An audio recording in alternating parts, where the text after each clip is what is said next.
దేవుడు నేను నమ్మి ఒక భర్తనిచ్చి, భార్యనిచ్చి, పిల్లల్నిచ్చి ఒక పతివర్త ధర్మాన్ని నువ్వు నెరవేరుస్తావని దేవుడు నీకు ఇచ్చారు. నువ్వెందుకు ఇంకా పనికిమాలిన ఆలోచనలు కలిగి ఉన్నావు? యవన కాలంలో భర్తలు చనిపోయి బిడ్డలను పెట్టుకొని నీతి కలిగి బ్రతుకుతున్నారు మహాతల్లులు. నీకు భర్త ఉన్నాడు. కొంతమంది దేవుని కొరకు బ్రతుకుతున్నటువంటి వారు భార్య చనిపోతే బిడ్డలను పెట్టుకొని నడుం కట్టుకొని బ్రతుకుతున్నారు కొంతమంది పురుషులు. నీకు భార్య ఉండి కూడా ఎందుకు ఆ పనికిమాలిన ఆలోచనలు కలిగి ఉన్నావు?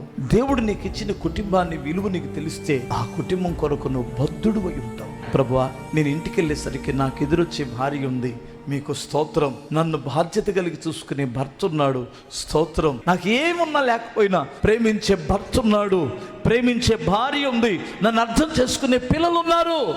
అది దేవుడిచ్చినటువంటిది. ఎలాగూ లేకపోతే దేవునికి మొరపెట్టు. నిన్ను నీ కొరకు చింతించే దేవుడు నీ కుటుంబాన్ని కడతారు, నీ కుటుంబంలో అవసరాలు తీరుస్తారు, నీ ప్రతి అవసరం తీర్చేవాడు ఉన్నాడు.